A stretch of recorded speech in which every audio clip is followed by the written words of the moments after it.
Hello friends, how are you all? Hope you are all doing good. Stay home, stay safe, eat healthy food, do regular yoga, take more of vitamin C because vitamin C will help in improving your immunity. Okay, today my topic is yoga for infertility. So infertility has become a common problem now. So many ladies are facing this problem. So there could be many reasons for infertility.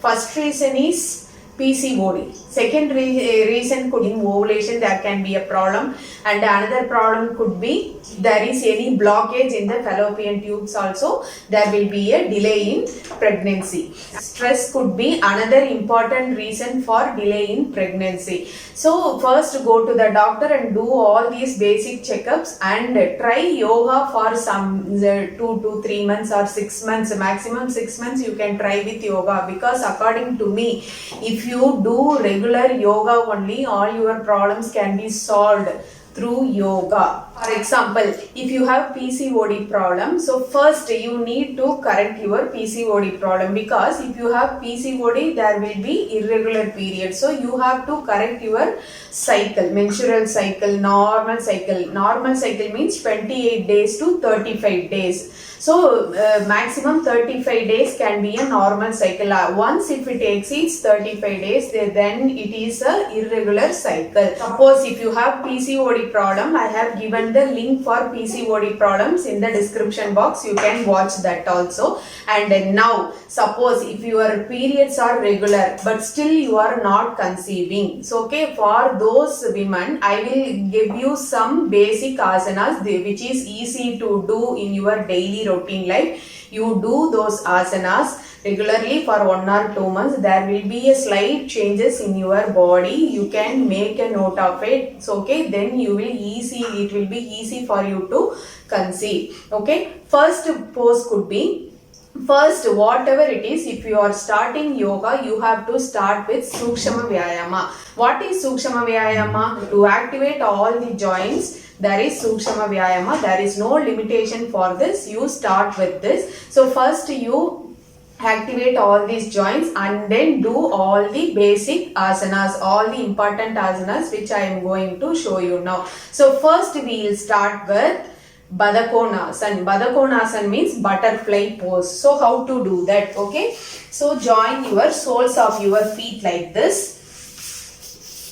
Okay, join your soles of your feet. Okay, hold your toes like this, back straight, and flap your thigh muscles like this. Okay, suppose if you are a beginner, there won't be flexibility for you. So in that case, what you can do is you can focus on your breathing and do. How to do that? So exhale, bring your thighs up, and inhale, pull it down like this. So exhale, inhale. So slowly it will give you flexibility, then you can easily flap like this. So what will happen if you do this Baddha-Konasana? It will increase the flexibility towards your pelvic region. So this Baddha-Konasana, it will improve the blood flow towards your uterus. So this posture you can do it for 50 to 100 counts you can do. So close your eyes and do like this, flap your thigh muscles. Okay, this is Baddha-Konasana. Then in the same Baddha-Konasana only, you lie down on the mat. Okay, slowly lie down on your back. Okay, so and leave your thigh muscles completely loose. Focus on your breathing and take your hands back. Okay, fold your elbows and hold it. Hold your elbows and take a deep breathe in, breathe out.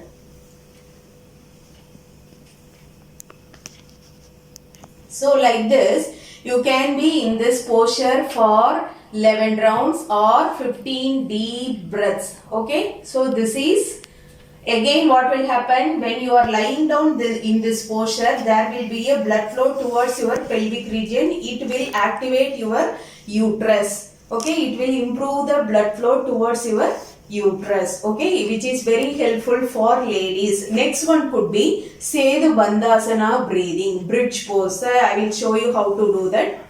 From Supta Baddha-Konasana, what you can do is bend your legs. Okay, Then hold your ankles.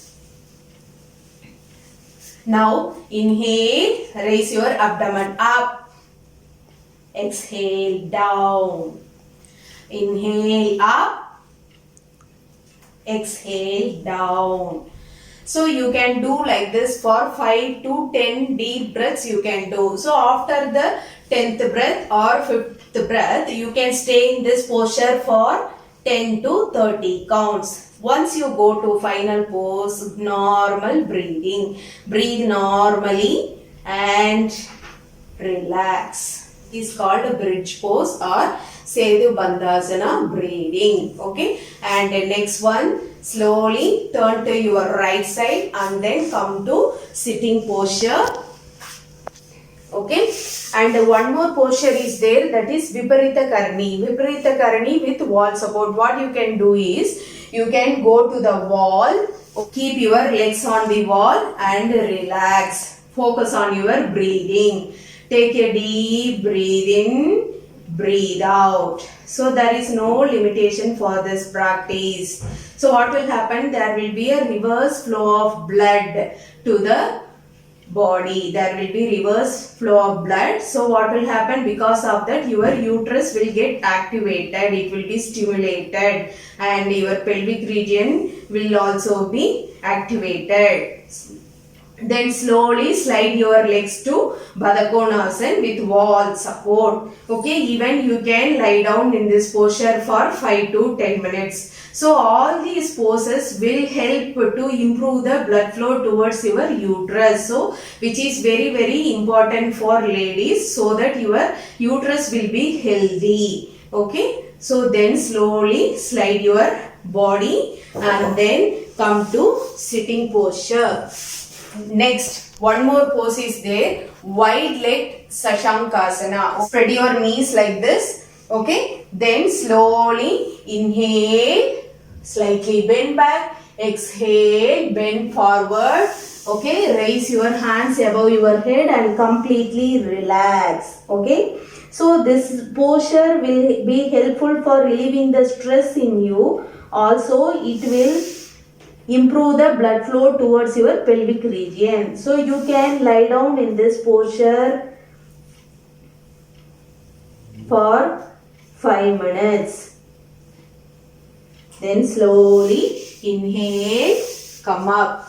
Okay, all these poses, mainly it will releases the stress in you and it will improve the blood flow towards your uterus. Asanas you do, you have to complete with pranayama. So pranayama means, mainly I told you, stress could be another important reason. To relieve the stress in you, you can do Nadi Shuddhi pranayama. So there is no limitation for Nadi Shuddhi pranayama. So what is Nadi Shuddhi pranayama?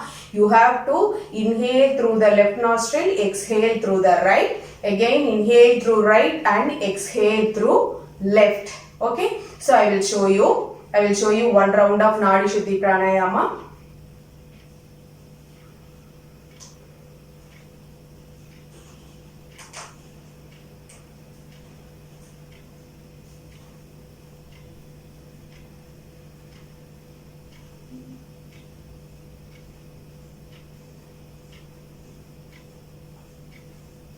So this is one round of Nadi Shuddhi pranayama. So you can do like this for 5 to 10 minutes or minimum 11 rounds or 15 rounds you can do. So this Nadi Shuddhi pranayama not only releases the stress in you, it increases the lung capacity, also it improves the immunity, it increases the stamina. Another important mudra for ladies, that is called Yoni mudra. Okay, so how to do that? Okay, so touch your tips of the thumb, okay, and then touch your index fingers, tips of index fingers, okay. Then remaining 3 fingers, first 2 joints, okay, join the two joints, okay. So like this, okay. So touch the 2 joints of all the remaining fingers like this, and then give a gentle pressure to the thumb and index finger, okay. Then keep it near your navel point, okay, and then your thumb should be straight, okay, and thumb should face upwards and index finger should face downwards, okay. This is called Yoni Mudra.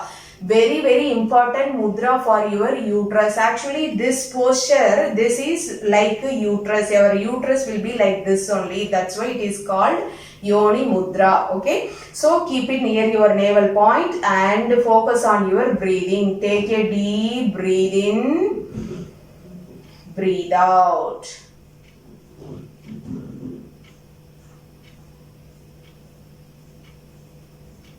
Okay, so you can do this mudra for 15 to 45 minutes. Minimum of 15 minutes you should do for getting the benefit, okay. 45 minutes maximum you can do, or even you can split up the times to 15 minutes, okay. 3 times a day also you can do this practice. This is called Yoni Mudra. All the menstrual disorders will be solved when you do this mudra, okay. So these are all the basic asanas which will improve the uterus and which will stimulate the pelvic region and uterus. So do all these asanas. Start with Sukshma Vyayama, then do all these poses and then complete with Pranayama and Mudra practice. Thanks for watching the video. If you find this video useful, share with your friends and relatives.